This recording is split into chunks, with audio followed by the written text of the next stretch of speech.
Antoine, bonsoir. Bonsoir. Merci beaucoup d'être là ce soir. Vous avez 29 ans, ça fait 8 ans que vous vivez avec ce virus.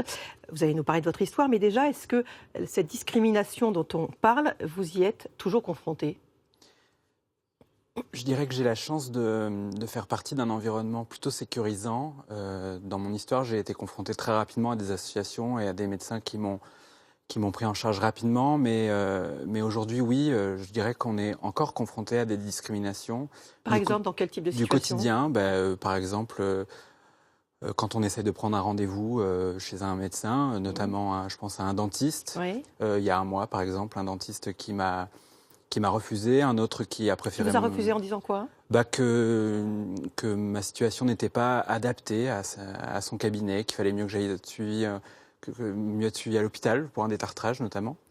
Je pense également à des sites de rencontres où aujourd'hui on est encore confronté au quotidien, quand on est célibataire, à des discriminations très violentes, des insultes.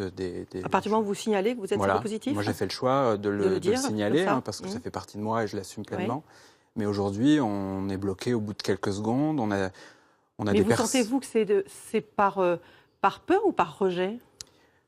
Alors, je pense, le fond est par peur, par ignorance, je dirais. C'est toujours l'inconnu qui fait peur. Par ignorance, par méconnaissance, mais aussi par rejet. C'est-à-dire que les paroles violentes et les insultes qu'on reçoit, c'est avant tout du rejet. Et c'est comme ça, en tout cas, que je le perçois. Catherine, bonsoir. Bonsoir. Merci beaucoup d'être avec nous. On vous a bien entendu, longuement entendu dans ce témoignage, dans ce film. Vous êtes séropositive, donc on le rappelle, depuis 87. Donc vous avez bien sûr connu les pires heures de l'épidémie et de la maladie. Aujourd'hui, c'est aussi quand vous avez besoin de soins que ça reste difficile ? Pour certaines choses, oui. Notamment, les femmes, nous, on rencontre... Pour les femmes, il y a l'importance du suivi gynécologique. Et par exemple, le problème se pose lorsqu'on doit trouver un ou une gynécologue.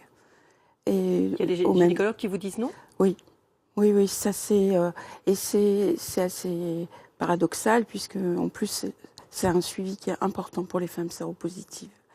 Et en revoyant le film justement et tout ce qui est dit, je pense aussi aux femmes, notamment aux femmes migrantes, qui subissent une discrimination supplémentaire. Les femmes, il y a une discrimination en tant que femme. Et en tant que migrante, une autre. Et on y ajoute, quand on est migrante, voilà, une autre discrimination. Et ça, c'est quelque chose d'assez... il y a comme ça un cumul de ces discriminations importantes, oui. Et cette gynécologue qui a refusé de vous prendre, elle vous a dit quoi ? En fait, on l'entend aussi dans le film, c'est je vous prendrai à la fin de la journée. C'est parce qu'on ne nous dit pas non directement, mais c'est à la fin de la journée. Non, on n'a pas le droit de le dire, donc... Non, oui. C'est une autre façon de dire non, quoi. Voilà, c'est ça. On vous prendra en fin de journée, mais pourquoi en fin de journée ? Et dans les blocs opératoires, ça se passe... Je pense à toutes les femmes qui ont raconté leurs histoires et qui disent ça aussi, que pour une opération, dans les blocs opératoires, on peut leur demander de venir en fin de journée. Et chez les gynécologues, c'est pareil. Et c'est important aussi de dire qu'on est séropositive à une gynécologue, puisque, comme je le disais, le traitement, le suivi est important. Intervient, bien sûr. Voilà. Et donc, on est face à des situations comme ça encore aujourd'hui, et après l'épidémie. Et Jérémy le dit très bien aussi dans le film. Oui. La recherche a beaucoup avancé, mais la société pas de la même façon. Pas de la même façon. Y compris les soignants qui sont censés être formés et informés. Florence Thune, bonsoir. Bonsoir. Vous êtes la directrice générale du SIDAction. On rappelle que la 25e édition aura lieu les 5, 6 et 7 avril prochains. Vous êtes également séropositive. Est-ce que quand même, du fait de votre engagement, vous êtes moins exposée à cette discrimination, et notamment au cours de soins, ou pas du tout? C'est pareil? Ah non, pas du tout. C'est exactement pareil. J'ai vécu la même situation il y a moins d'un mois dans le cas d'un rendez-vous avec un anesthésiste qui m'a dit vous savez, vous allez passer en dernier au bloc opératoire parce qu'avec le VIH, vous savez. Et là, effectivement, parce que justement, j'ai la chance de travailler dans un milieu professionnel, oui, je me dis non, allez, dites-moi, qu'est-ce que vous savez? ce sont les procédures, vous allez passer en dernier, vous savez bien. Et en fait, elle n'avait aucun autre argument à m'avancer que ces procédures. Et ce qui est fou, c'est que, pour le coup, je ne suis même pas passée en dernier au bloc opératoire, j'étais en milieu d'intervention. Et donc, ça veut dire que la personne diffusait un message erroné dans un établissement qui ne pratiquait pas, pour le coup, ce type de discrimination. Ça vous blesse toujours, ça ? Oui, je suis sortie, j'avais les larmes aux yeux. Et pourtant, de nouveau, j'ai la chance de travailler et de vivre dans un environnement plutôt favorable. Et j'avais les larmes aux yeux, je pense, en mélange de colère et de tristesse. Oui, parce que ça vient d'un personnel, encore une fois, médical. Oui. Et je suis arrivée au bloc opératoire, j'étais hyper tendue parce que je me suis dit, mais les gens savent que je suis séropositive et est-ce que je suis vraiment en dernier et finalement, ça passait le cap d'une opération qui était finalement plutôt bénigne.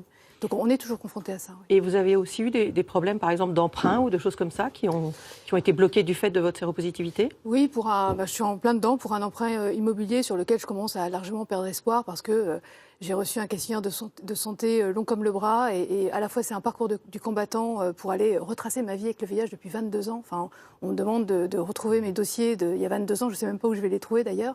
Et de fait, c'est à la fois le parcours du combattant et en plus en me disant qu'au bout du compte, j'ai finalement peu de chance d'avoir ce prêt de toute façon. Donc, ce qui amène d'ailleurs beaucoup de séropositifs à mentir, presque comme un acte militant oui, d'ailleurs. Et là, très honnêtement, je regrette finalement de ne pas avoir menti. Enfin, je pense que finalement, j'aurais dû, il y a une semaine, cacher la case qu'il fallait en disant ben non.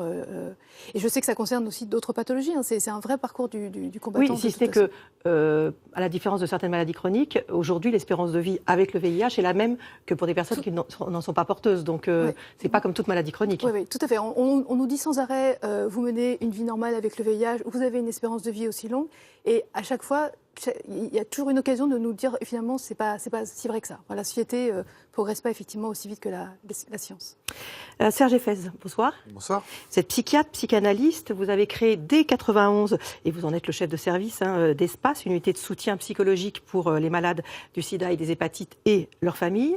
On imagine bien qu'en 91, vous étiez confronté à des angoisses de deuil, à des cas qui étaient absolument dramatiques. Aujourd'hui, que viennent chercher ceux qui viennent chez vous en consultation ? Ils viennent chercher du soutien parce qu'ils en ont besoin encore. Quand j'entends tout ça, quand j'entends tous ces témoignages aujourd'hui, ça fait 30 ans que j'assiste à cette épidémie et ça me met dans une colère, dans une rage, vous pouvez pas imaginer, parce que les choses ne changent pas sur le plan des représentations. Bien sûr, la vie des malades a changé, leur espérance de vie est aujourd'hui optimum, on va pas se plaindre. Avant, les gens, comme vous dites, ils mouraient, on accompagnait des deuils, des fins de vie, des familles endeuillées, des conjoints endeuillés, c'était horrible. Aujourd'hui, on n'est plus là-dedans et pourtant, on est toujours dans cette même stigmatisation. Le mot sida fait toujours aussi peur, il est toujours aussi stigmatisant, alors que l'épidémie en elle-même n'a plus rien à voir. Donc il faut aller chercher un peu la dimension irrationnelle de cette histoire. Le sida suscite des peurs irrationnelles. Pourquoi ? Parce que ça a à voir avec la sexualité, parce que ça a à voir avec certains groupes, parce que ça peut avoir avec la marginalité. Donc ça continue de créer des peurs que ça n'a aucune raison de créer, parce que c'est une maladie qui est vraiment une maladie chronique qui n'est pas plus méchante qu'une autre aujourd'hui. Mais ça veut dire qu'aujourd'hui, quand des patients viennent vous voir, ils vous expliquent que c'est aussi compliqué de dire qu'on est porteur du virus qu'il y a en 91 quand vous avez commencé cette structure ? Oui. C'est aussi compliqué aujourd'hui qu'en 91 ou même avant, parce que en parler, c'est déjà parler d'une partie de soi. Parce qu'en parler, c'est immédiatement la question « Ah bon, mais comment tu t'es attrapé cette histoire ?» Donc c'est déjà révéler quelque chose de son intimité qu'on n'a pas forcément envie de révéler.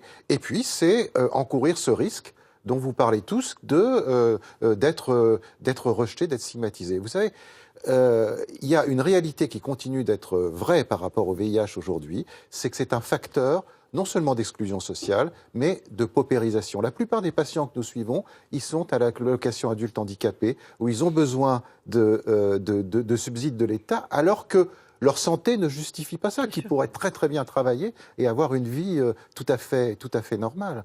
Vous voyez, le dernier petit point, pour pas trop... Mais quand j'entends des dentistes qui refusent des patients, qui vont les voir en fin de journée. Mesurez l'absurdité de ça.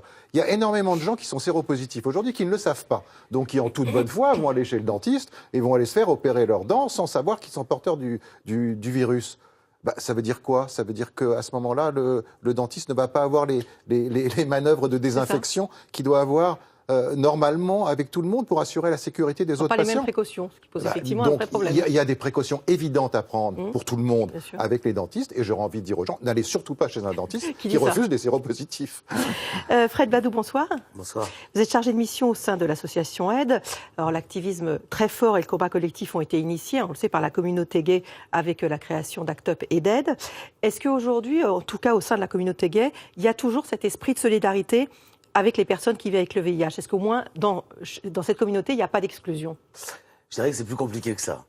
On a une chance, si on peut appeler ça une chance, c'est d'être une communauté à très forte prévalence à VIH. Ça veut dire que sur un nombre restreint d'individus, on en a beaucoup qui sont séropositifs au VIH.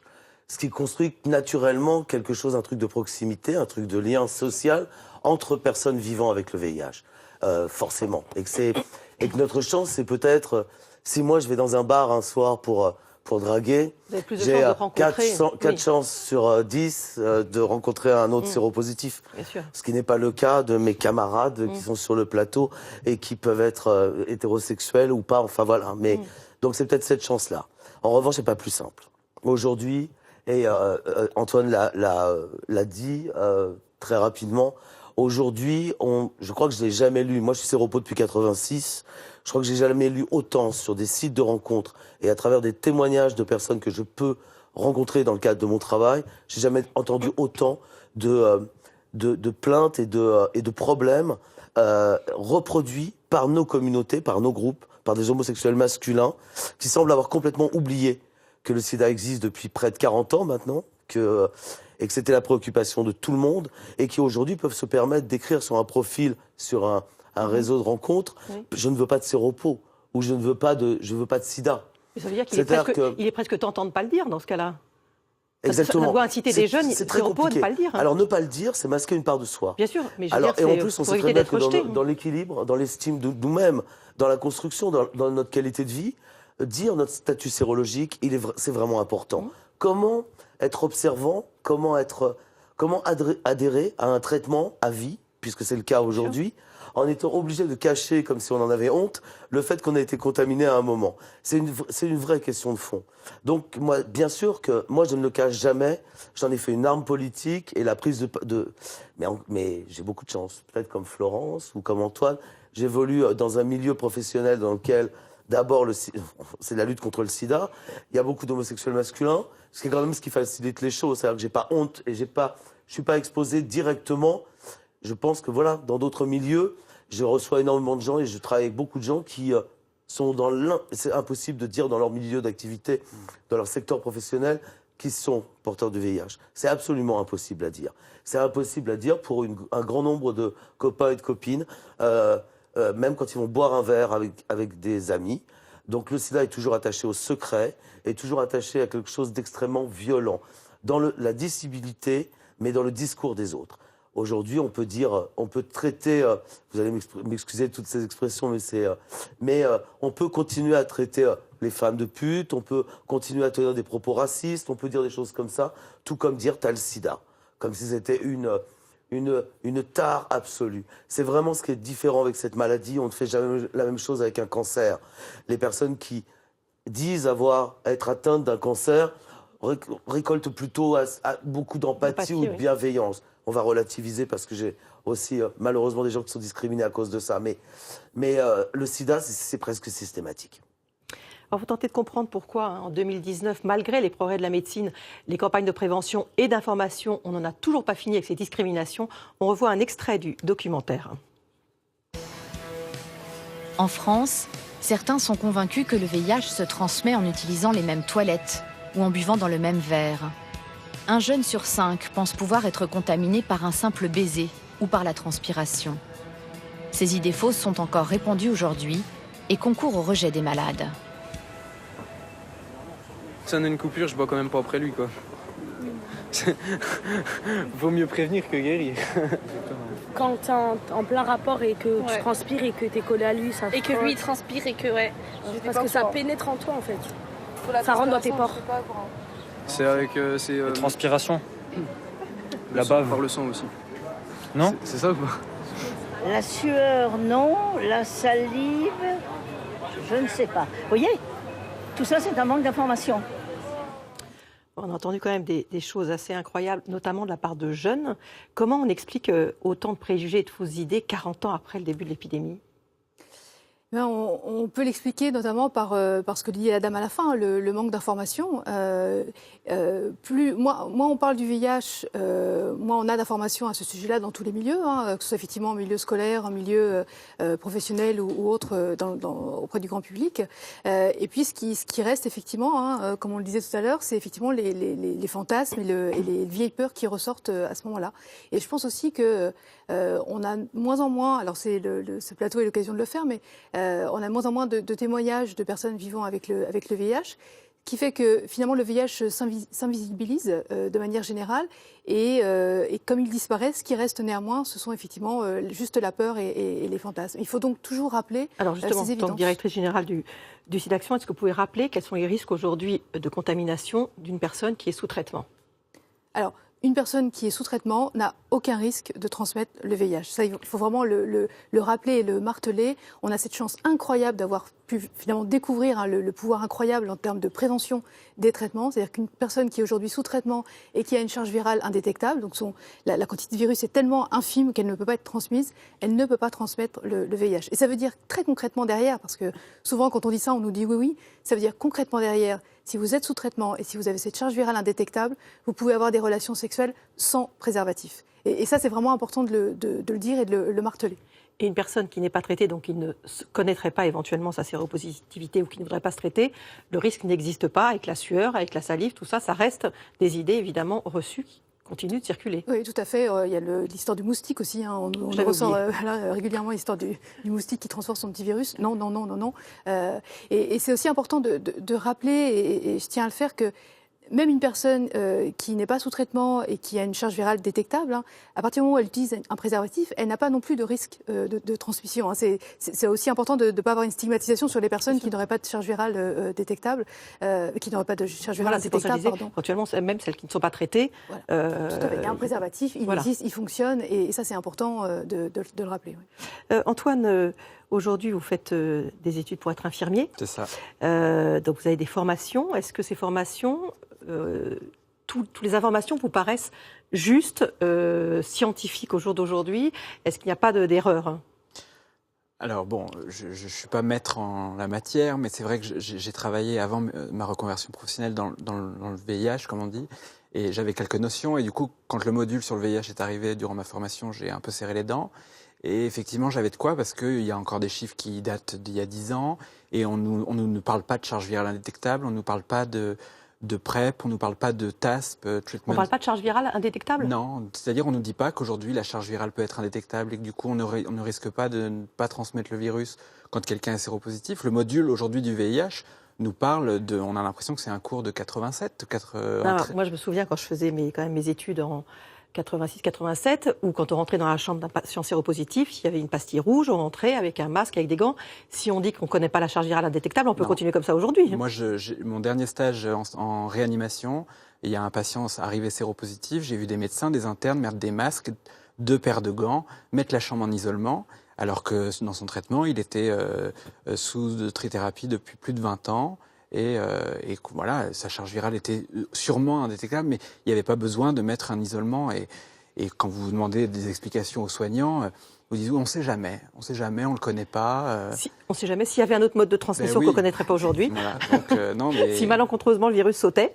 Et du coup, moi je déplore ça. C'est vrai qu'aujourd'hui, en tant que soignant, c'est grave de mal former des soignants. Dans un an, je suis dans les services. J'ai cette expérience, mais des collègues à moi n'ont pas cette expérience-là et vont inculquer des paroles qui sont fausses. Et du coup, traumatiser des personnes qui viennent peut-être d'apprendre leur séropositivité, des familles aussi, qui vont venir voir un infirmier ou un médecin en disant voilà, mon fils est séropositif, mon fils ne se protège pas, mon fils m'a parlé de PrEP, toutes ces choses-là. Et je trouve qu'aujourd'hui, alors j'ai 30 ans, mais avoir 21 ans, être jeune diplômé infirmier, ne pas pouvoir porter ce discours-là, c'est grave, je trouve. Qui veut expliquer ce qu'est la PrEP, puisqu'on vient de l'évoquer? La PrEP, c'est un peu comme la pilule pour les femmes qui ne veulent pas être enceintes. Ça veut dire que c'est prendre, avant les rapports sexuels, une pilule, une jolie pilule bleue, comme on le voit là, qui va permettre de ne pas se contaminer avec un partenaire qui potentiellement peut être contaminant. Donc c'est une sécurité supplémentaire et une énorme sécurité parce que la PrEP concerne beaucoup les hommes gays, mais pas que eux non plus. Et ça change complètement la sexualité parce qu'il n'y a plus cette appréhension, il n'y a plus cette peur qui entachait tous les rapports sexuels, et puis de devoir absolument penser aux préservatifs au bon moment, d'avoir les préservatifs où il faut, de supporter de les mettre. Enfin bon, tout ça commence à être gommé de la sexualité ça fait masculine. Presque un an maintenant qu'on a eu les derniers résultats justement de grosses études sur la PrEP qui montrent effectivement son efficacité remarquable. À San Francisco, ça a été extraordinaire. C'est-à-dire que c'est vraiment ça qui a permis de juguler quasiment totalement l'épidémie de VIH. Oui, vous vouliez dire quelque chose? Oui, Serge Effès vient justement de dire que la PrEP est utile à la population masculine. Et ça, c'est aussi un peu dommage, moi, en tant que militante, justement, pour la cause des femmes. Et en voyant les derniers résultats, justement, bien sûr, la PrEP, on peut en parler, on pourrait faire une émission rien que sur la PrEP, parce que c'est pas si simple que ça, mais c'est un outil supplémentaire et il existe. Et dans les derniers chiffres, j'ai vu les femmes n'y ont pas vraiment accès, mais c'est pas qu'elles n'y ont pas accès. Est-ce que les études ont été menées chez elles? Parce que depuis le début pratiquement de l'épidémie de sida, il y a très peu d'études qui ont été menées en général sur les traitements pour les femmes. Exactement. Et ça, c'est quelque chose de... Cette question, c'est une discrimination. C'est une discrimination aussi sur la non-présence des femmes dans la recherche médicale.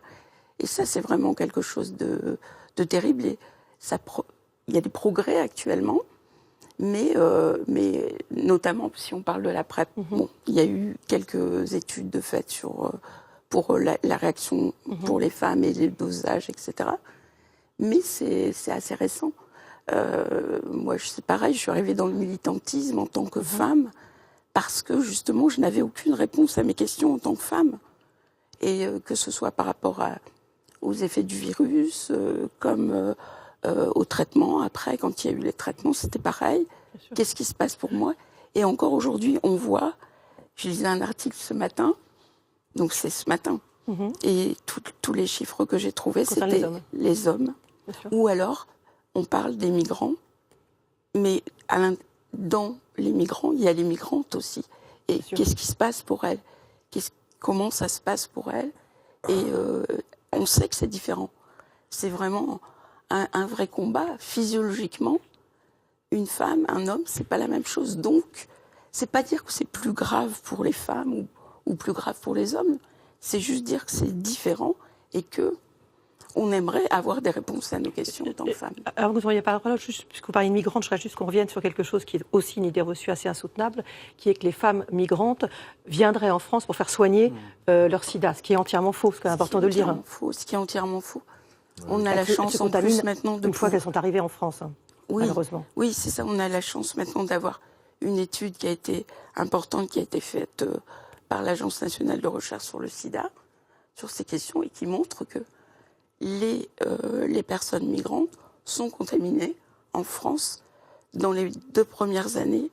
Du fait de leur précarité. Du fait de la précarité. Et là, on est directement dans la photographie de l'épidémie, la précarité, le manque d'information. Et on est... le risque de contamination est plus élevé. Donc, mais c'est bien de le rappeler. Les migrants ne viennent pas en France pour se faire soigner. C'est bien de le dire. On va parler de prévention. On ne fait pas assez de prévention en France. Je connais votre réponse, mais... Globalement, on ne fait jamais assez de prévention. Sinon, on n'aurait pas 6400 nouvelles contaminations. Voilà, mais c'est un lieu commun. Enfin, c'est un peu... Ce qui me semble être... Moi, je trouve qu'on est en ce moment à une période de révolutionnaire. Révolutionnaire en termes de sexualité et de VIH.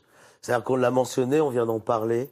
On a 2 outils qui sont extraordinaires. Le premier, c'est le traitement comme prévention, le TASP. C'est-à-dire le fait que chaque personne séropositive au VIH prend un traitement adapté, efficace.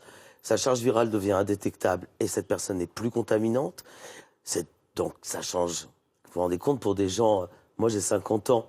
Moi, ma sexualité, j'ai été contaminée à 18.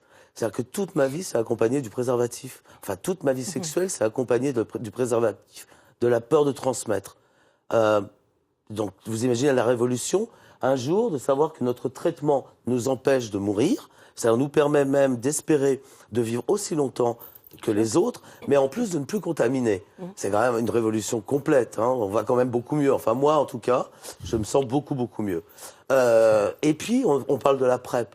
C'est-à-dire que pour les personnes qui sont séronégatives et qui auraient encore le moindre doute, elles peuvent avoir un impact, d'autant qu'on sait que le préservatif est un très bon moyen de se protéger du VIH, mais que malheureusement, la sexualité, c'est pas infaillible, et surtout sa prévention n'est pas infaillible.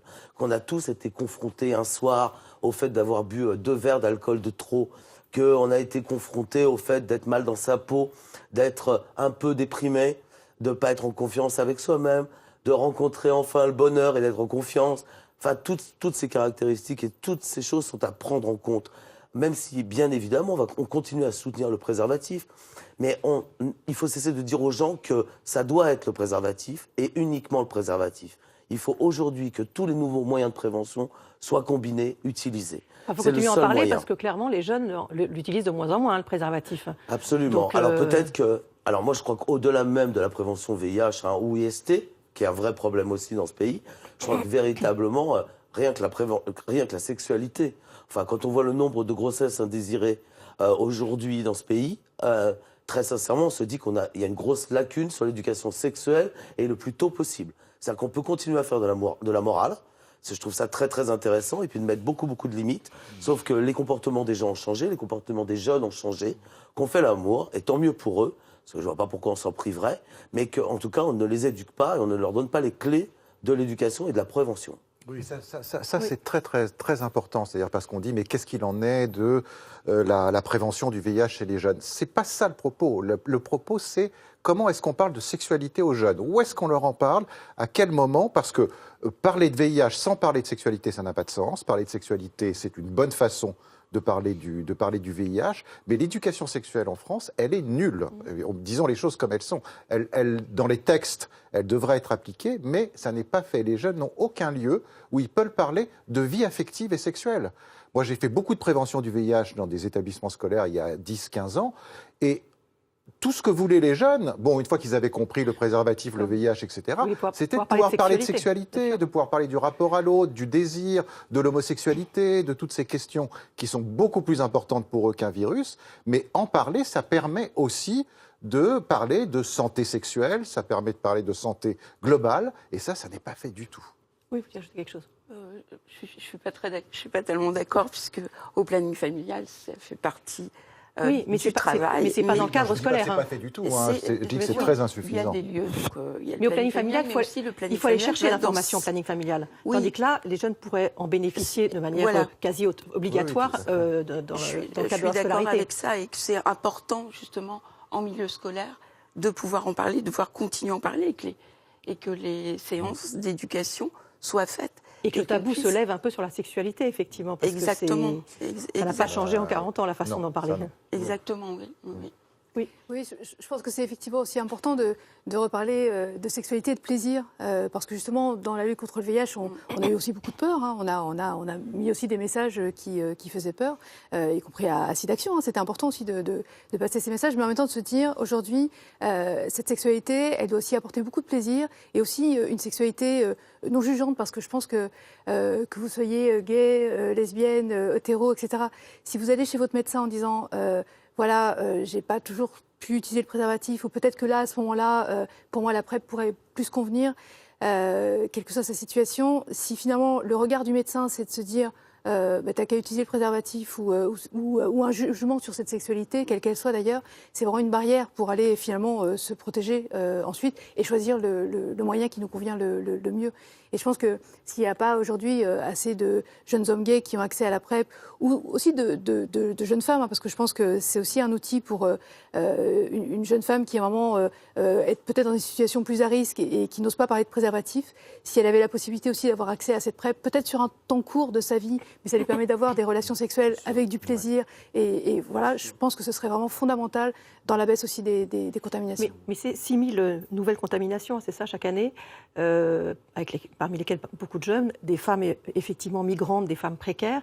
Comment on explique quand même, notamment parmi les jeunes, ces 6 000 nouvelles contaminations? Des chiffres qui ne bougent pas. Hein.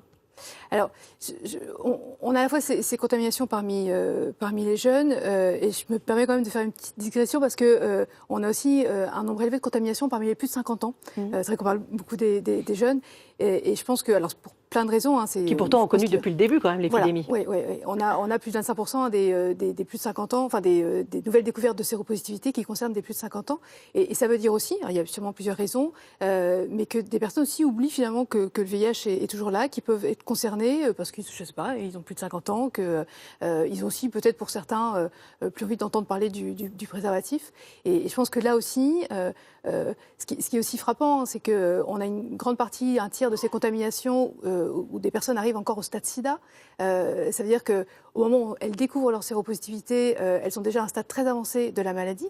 Et donc ça veut dire qu'à un moment, pour certaines d'entre elles en tout cas, il se peut qu'il y ait des médecins qui n'aient pas eu le réflexe de leur proposer un test de dépistage, parce que peut-être qu'eux aussi sont aussi dans leur propre préjugé que la personne qui est en face de moi, elle ne peut pas être concernée par la question du VIH. Ça n'explique sûrement pas tout, mais je pense que ce tabou et ces préjugés, finalement, il est parmi la société, que vous soyez médecin, infirmier et donc on est dans quelque chose qui est que on se sent effectivement moins concerné ou que le risque est moins présent.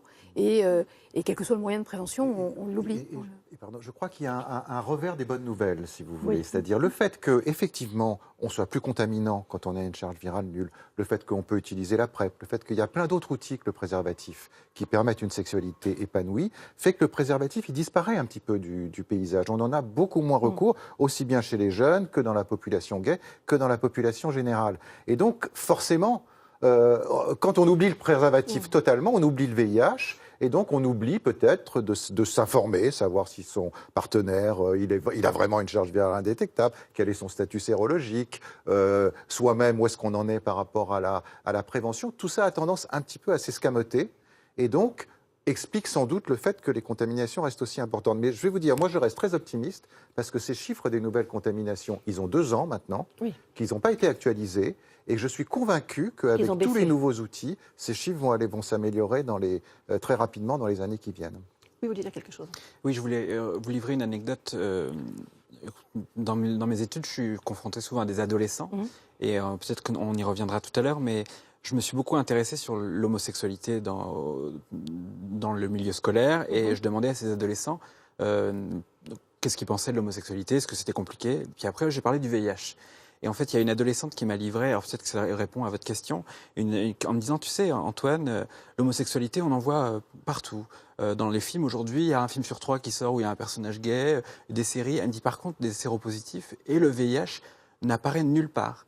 Elle me dit, et c'est vrai que j'ai réfléchi, je me suis dit, est-ce que j'ai vu un film ces 10 dernières années ou une série qui parle du VIH aujourd'hui, qui ne soit pas un film qui parle des années 90 Et il n'y en a pas eu jusqu'à la semaine dernière où j'ai vu une série Arte qui s'appelle Fierté, où pour le coup c'est assez actuel et il y a un personnage séropositif. Mais c'est vrai qu'aujourd'hui, et je comprends ces jeunes-là, elle me dit mais comment veux-tu qu'on sache quoi en penser et comment l'appréhender, parce que ça ne fait pas partie de notre quotidien.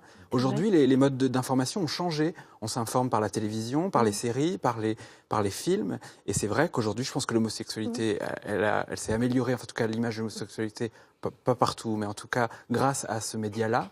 Et c'est vrai qu'elle me disait, elle avait 15 ans, et elle me disait, aujourd'hui, le VIH, moi, tant que je ne verrai pas un personnage séropositif et qui sortira son cachet à un repas de famille ou qui dira à son copain, qui vient de rencontrer en boîte, attends, je suis séropositif, tu sais, on peut ne pas mettre de préservatif, tu risques rien.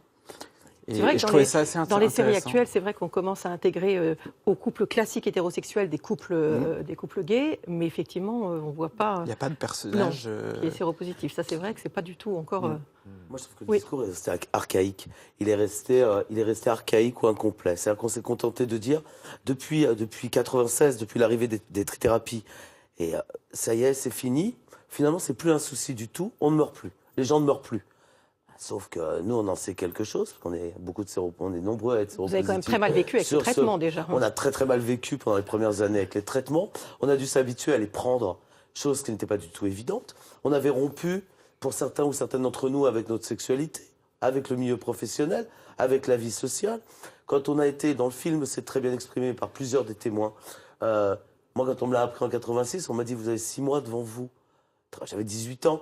Très sincèrement, Vous imaginez le temps de reconstruction. C'est pas parce qu'en 96, on m'a donné 3 cachets que d'un seul coup, je me suis vu vivre normalement le lendemain. Et je trouve que vous êtes sûr qu'aujourd'hui, les médecins sont plus à l'aise face à une annonce de séropositivité? ça dépend des médecins. Ça dépend des médecins, pas tous. Probablement pas. Mais j'aime pas faire de généralité. Mais certains médecins, aujourd'hui, ont véritablement... Moi, je constate quand même d'une amélioration générale des bonnes pratiques chez les médecins. Et pas que sur le statut sérologique. Aussi sur l'orientation sexuelle, aussi sur la consommation de produits psychoactifs.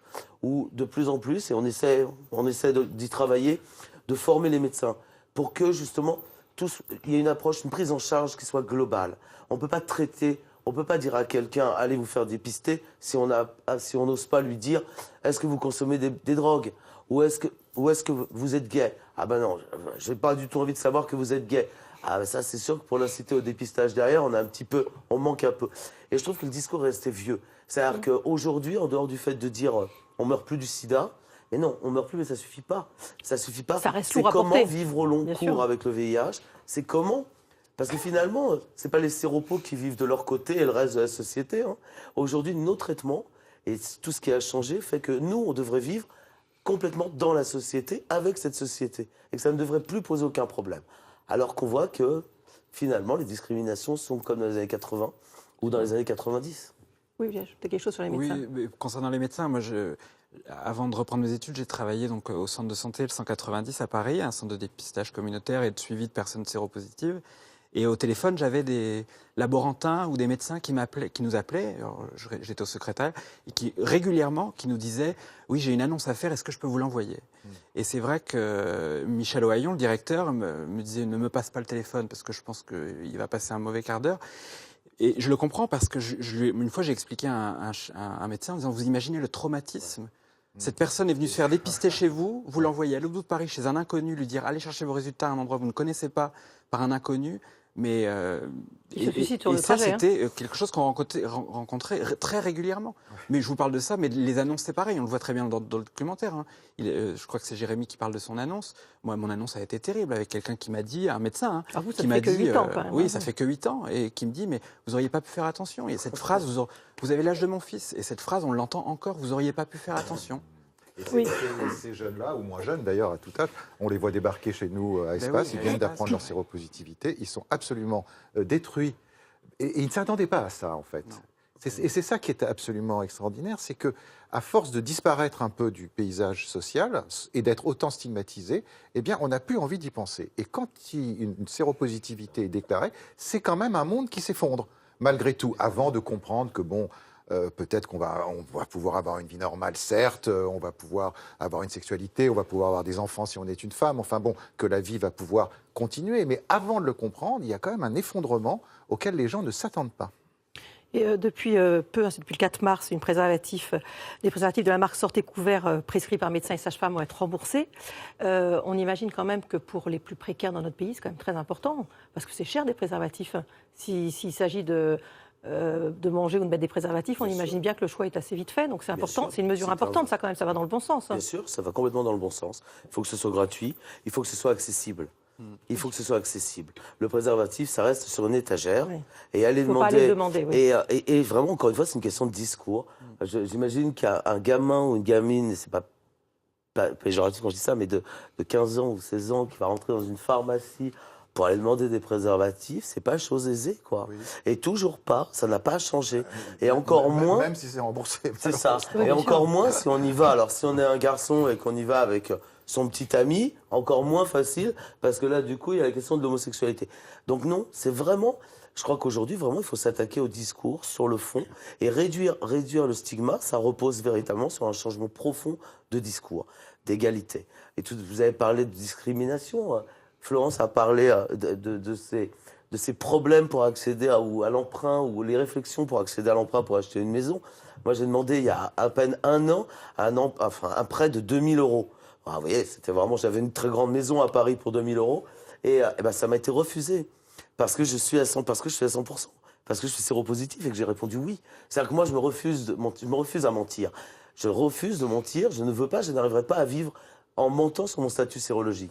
Mais du coup, voilà, c'est-à-dire que comme on me renvoie d'un seul coup en 1988 en me disant finalement bah, tu as 6 mois à vivre, mon pauvre vieux, parce que même 2000 €, on ne te les prête pas, puisque de toute façon, tu ne pourras pas nous les rembourser. Oui, vous vouliez ajouter quelque chose? Oui, deux choses en fait sur le préservatif.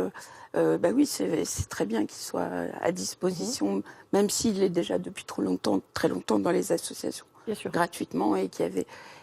Mais par contre, je voulais rappeler aussi qu'il y a un préservatif féminin et ça, aussi dans les pharmacies, il est toujours pas à la disposition en pharmacie. Très curieusement, quand même, c'est un mode de contraception, enfin, pas de contraception, mais anti-VIH qui n'a pas pris en France. Non. Alors, très ne me demandez pas pourquoi. Non, mais c'est une question qu'on se pose depuis assez longtemps et qui permettait quand même aux femmes d'être maîtrisées quand même ce risque. Justement, ça leur permettait d'avoir un outil à elles pour se protéger, bien puisque c'est toujours aussi très compliqué.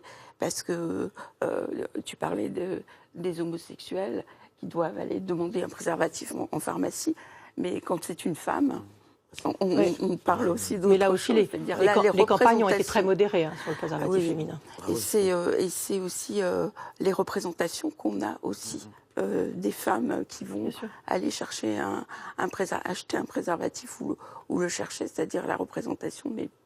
Et on en est encore là aujourd'hui aussi. Par rapport à ça et c'est pour ça aussi que dans les plus de 50 ans, il y a aussi beaucoup de femmes qui sont contaminées parce que elles n'osent pas, mais aussi elles n'ont pas accès à l'information. Mais ça a été dit et aussi elles n'osent pas parler de ça. Alors, je disais, le SIDAction, c'est le 5-6 avril. Le message de ce SIDAction cette année, c'est quoi? Alors qu'on voit effectivement que les traitements ont beaucoup évolué, que le jugement est toujours là. C'est quoi ce que vous voulez faire passer?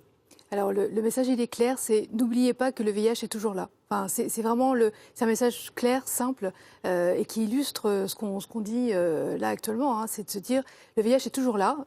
On peut le maîtriser une fois qu'on connaît sa présence et qu'on sait qu'on est par exemple séropositif. Voilà, on peut avoir un traitement et on peut vivre en bonne santé. Mais le principal effectivement en amont, c'est de ne pas oublier qu'il est toujours là et donc et notamment d'aller se faire dépister. On n'a pas envie forcément que le virus devienne banal, mais par contre on voudrait que le fait d'aller faire son dépistage devienne quelque chose de banal. Et qu'au moins une fois dans sa vie, les personnes puissent aller faire ce test de dépistage, voire plusieurs fois, effectivement, selon les prises de risque. Connaître son statut et puis s'informer pour éviter d'avoir des préjugés et de véhiculer des idées entièrement fausses. Merci beaucoup à tous les 5 d'être venus. On n'en a donc pas évidemment terminé avec ce virus, il est toujours là. N'oublions pas de donner pour la prévention, pour la recherche, pour le soutien des personnes contaminées. Donc pour soutenir les actions de SIDAction, faites un don sur le site sidaction.org. Et donc vous prenez date, la 25e édition du SIDAction, c'est les 5, 6 et 7 avril prochains. Voilà, je vous donne rendez-vous mardi prochain à partir de 20h50 pour une nouvelle émission du Monde en face. En attendant, vous pouvez voir et revoir ce documentaire Séropositif, le virus de l'exclusion et le débat sur le site France TV. Excellente fin de soirée sur France 5. Bonsoir.